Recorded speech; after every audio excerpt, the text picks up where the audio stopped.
there was kind of this lane that I could be in and somewhat own, because no one's really talking about the pizzazz that comes with being a little bit more, a little bit more on the authentic side, a little bit more on the present side, on all of these elements of relatability that I talk about that just change our relationships and really create this potential for growth, whether it be financial growth in the business world or personal growth because of your personal relationships.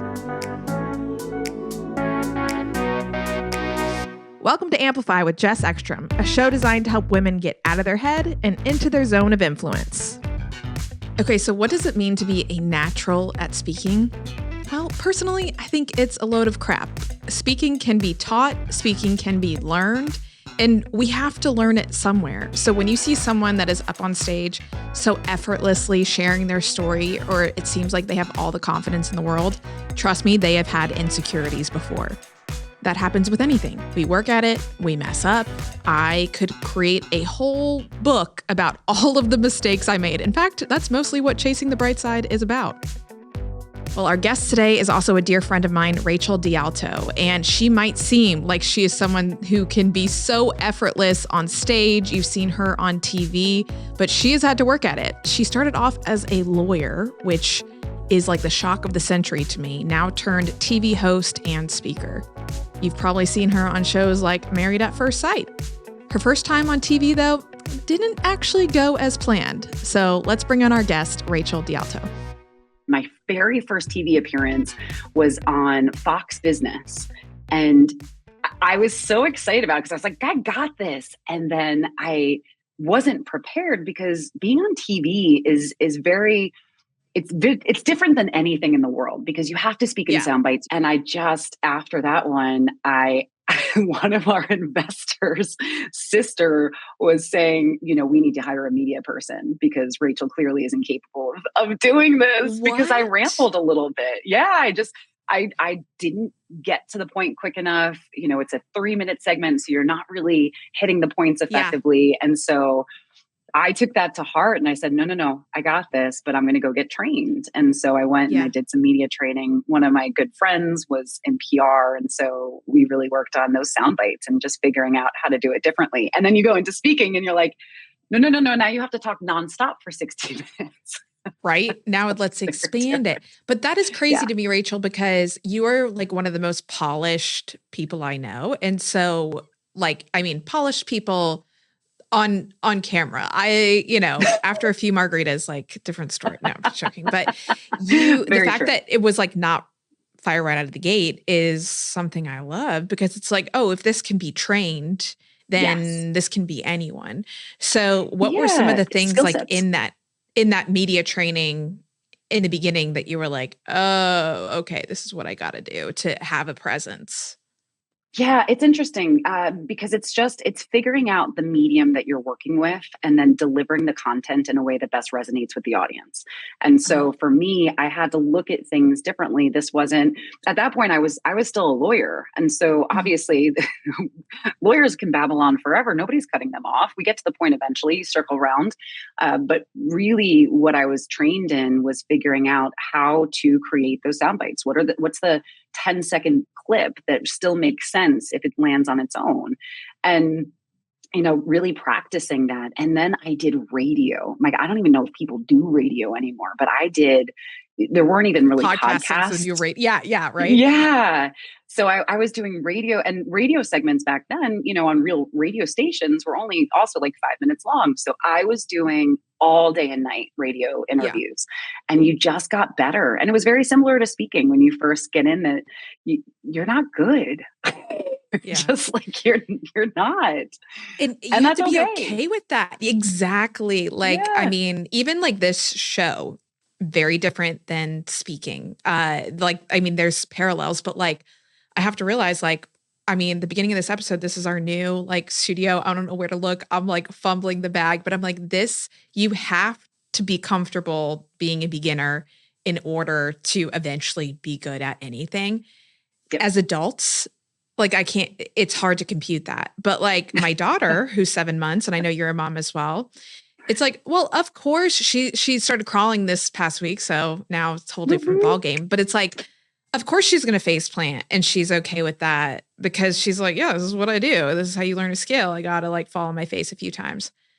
As adults, it is like we immediately jump to, well, if I am bad at this, then that's just definitive, like end statement.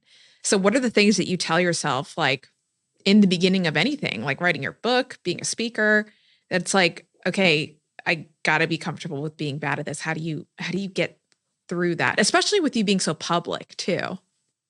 Yeah, it's a learning curve. I do think so. And I think the hardest thing for me, and I still grapple with this. So maybe we could resolve this on air. But Yeah, I have please step into challenged, my office. Yeah. like, let me go lay down in the back. Yeah. But it's funny. I look at my books. And so I wrote a book a long time ago when I was doing all of that initial TV. So we were still promoting the company, and the branding expert that we worked with said, you need to write a book. And so we wanted to get you on air immediately. So I wrote this really terrible book, and I wrote it in like 10 days, and we did a hybrid publisher and just got it out there to get me on more TV. And it worked. After that, I was doing the Today Show. I was doing Steve Harvey, and I'm still embarrassed that it exists in the universe. And so it's similar, like looking at like my first speaking gig was a TEDx. Yeah. And so I look back at that, I was like, oh my gosh, can I wipe that off the internet? Like, can we make that go Totally. away?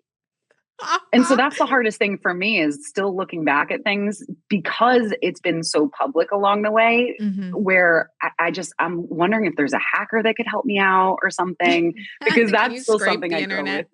with. But here's the Yeah. thing. I have a very similar story in that my first book was self-published. I was speaking at a lot of colleges. So I was like, I got to get a book. Self-published a terrible book. One of my first speaking engagements was a TEDx talk. So it's like, oh, let's go down the black diamond before the bunny hill. But I will say, no matter what like the quality was of both of those things, the book and the TED talk, it still yielded me opportunity. And so Exactly. that's like, I think that's sometimes hard for people to wrap their head around. Sometimes it doesn't matter how good it is. It's the fact that you've done it. Would you agree? Yes. I completely agree. It's a hard one for me. It's a hard pill to swallow, because I'm not a perfectionist, but I think the challenge is too. It's like when you've now done the reps and these things happened Mm-hmm. 10 years ago, and you look back and you're like, but I'm so much better now. Totally. But Yeah. you have to reflect on it and realize that led you to where you are now. It was the inspiration for a lot of the evolution, and Yeah. it's okay if it's out there.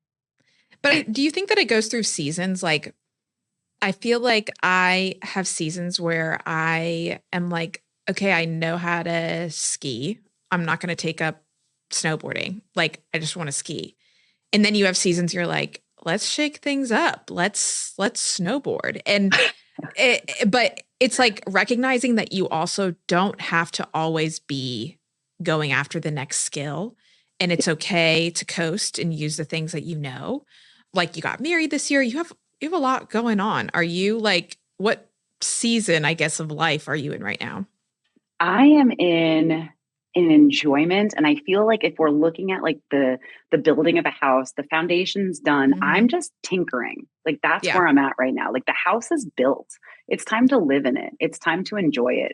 And it's Yeah. time to like pick out artwork. Like that is the analogy that I would give for my life right now. But I remember being in that season of, oh my gosh, I need another degree. I don't, however, Yes. where it's like I constantly, before that, it was the certifications, and then the certifications weren't enough. So I went back to real school, and it's not that certifications aren't real school, but it was just this constant pursuit of credibility and Yeah. validation. And now I don't know if it's age or kind of just hitting a stride where I'm thinking, I'm good. I just want Yeah. to enjoy it. I love my job. I love my life.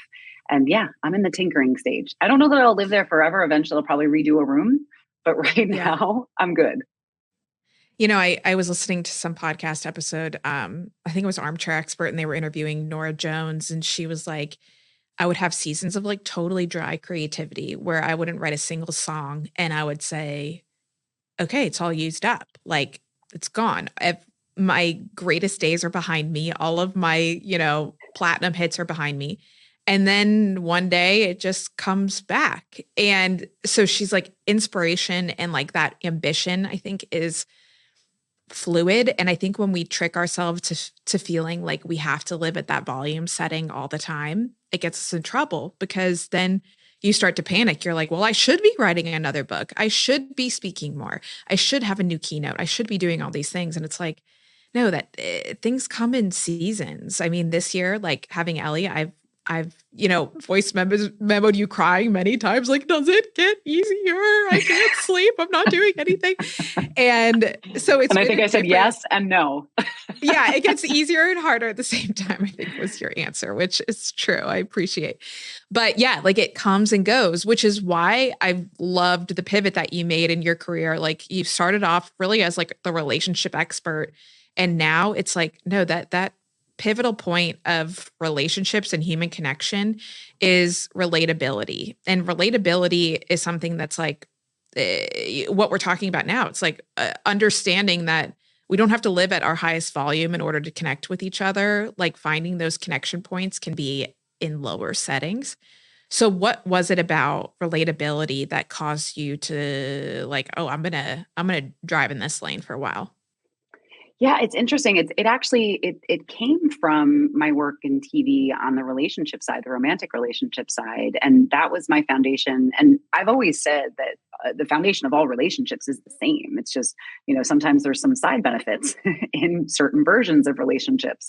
But I was on Married at First Sight for a couple seasons, and when I left, I kept getting messages from people, and I talk about this in my keynote where they kept saying, why did you leave? You were such a relatable expert. And it really kind of gave me pause. And I thought, well, what does that mean as a talking head behind a camera? What are they feeling from me? How does this happen? And then I started really studying people who truly are relatable, people who truly connect. And I found that there was just something bigger than what was already out there in terms of connection building and communication workshops and books and whatnot, and realized that there was kind of this lane that I could be in and somewhat own, because no one's really talking about really that kind of the pizzazz that comes with being a little bit more, a little bit more on the authentic side, a little bit more on the present side, on all of these elements of relatability that I talk about that just change our relationships and really create this potential for growth, whether it be financial growth in the business world or personal growth because of your personal relationships. It made me think of, when you're a kid, did you ever like run into your teacher outside of school, like at the grocery store or something? And you're like, you're a real human. Yeah. Also, shout out to all teachers. I feel like if they go to the grocery store to like get a box of wine, they probably have to hide it under some like lettuce or something for students not to see them. But I buy them the wine.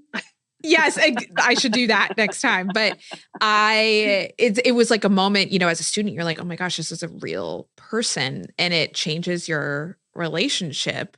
And I feel like that is a tactic in speaking that used to not be there. It was like speaking was very credible, like high stakes, high energy, step into a role, like lights, cameras, action.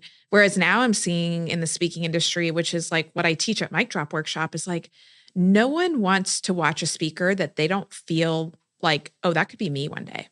And if you're standing up there saying, well, like one day I had this idea and the next day I'm a gazillionaire and I'm going to space next week, no one is like, oh yeah, that could be me.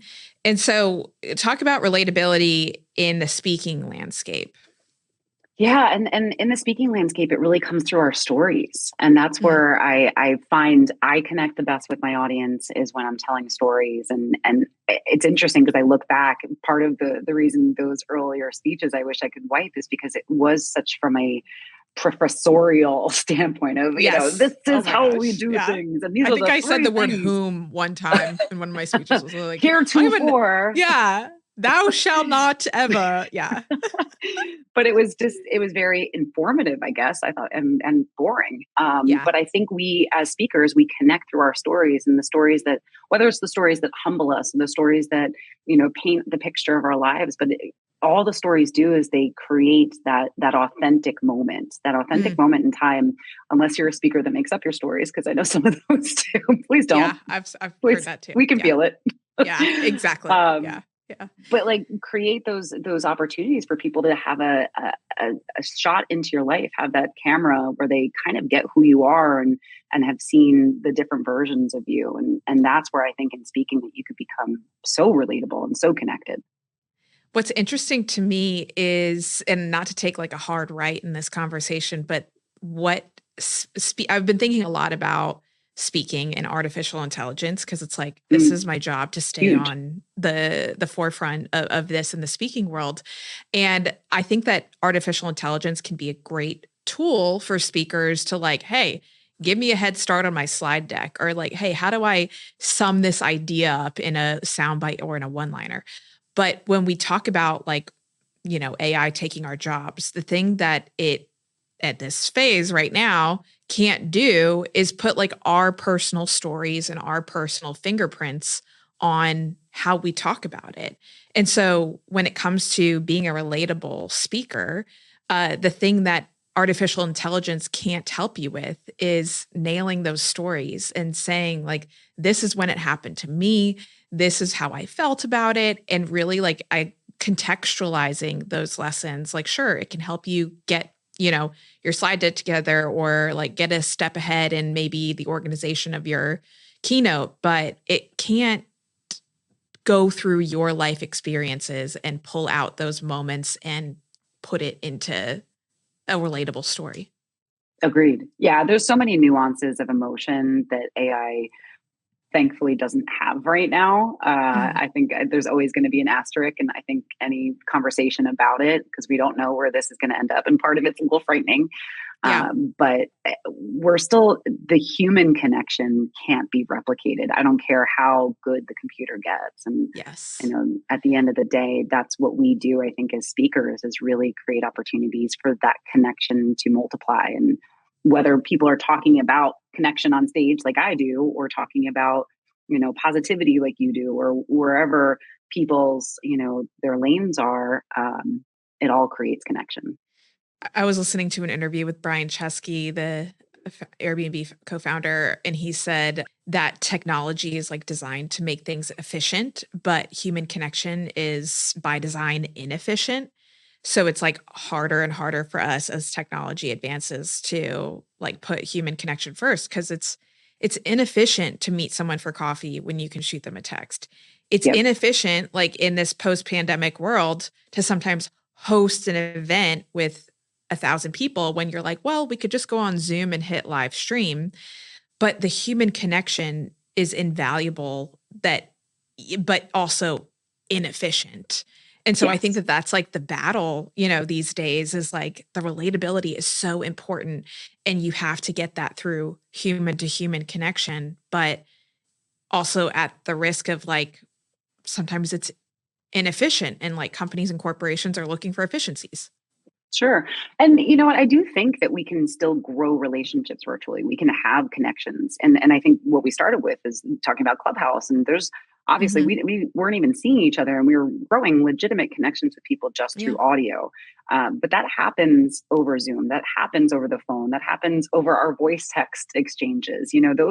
Those are all ways where they're inefficient, is that they're not mass. And this is not done at scale. It's still one to one. So whether you Yeah. are trying to build a relationship online or offline, it has to be one to many is never going to create a super long lasting relationship. That's going to, it can create good feelings, like if we're going to talk back about speaking. Obviously it's a one to Yeah. many moment, right? You get on It stage, is. Yeah. you could be speaking to 15 people or 15,000 people, but it's a one to many. We're going to make a connection with that audience, and they're going to feel connected to us, but that's not quite a long lasting loyal relationship yet.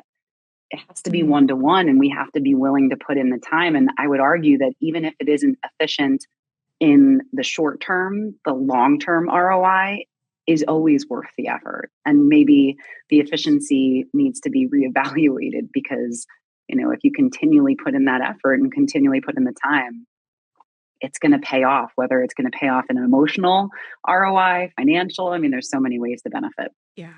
Yeah, that's such a good point. Like I'm speaking in Texas tomorrow and there's a earlier flight that I could get on that if I like get off stage, get in my rental car and haul to the airport, I could get there. And then there's a later flight that would allow me to stay after I talk, meet people, sign some books. And I had to be like, no, we got to do the later flight because it's the one-to-many on stage, but then you have to get that one-to-one afterwards. And it's just it's interesting because as a speaker, the audience member might feel like it's one-to-one, even though Yes. you are one-to-many. And so being able to fulfill that is necessary and can be tough sometimes as a speaker. One thing that I would love to end with that is a question that I get a lot in Mic Drop Workshop, and it relates to relatability, is a lot of people feel like in order to be a speaker or an expert in their field, like they have to have some big story, some like, oh, I climbed all 7 summits, or like I saved 1 million kittens from trees, or whatever it might be. And what would you say to those people who are kind of counting themselves out because they don't think that their credentials are there, even though they have something to say? Yeah, I was that person in the beginning where I actually went to the Moth trying to find story inspiration because I kept thinking, I didn't have this catastrophic experience or this monumental experience. Like I've had a lot of experiences, but none that really fit into what I wanted to talk about. And so, for anybody listening, my signature story is about a cat allergy. Like that is something I lead with. And I have to show you this because I have merchandise around him now. Let me see.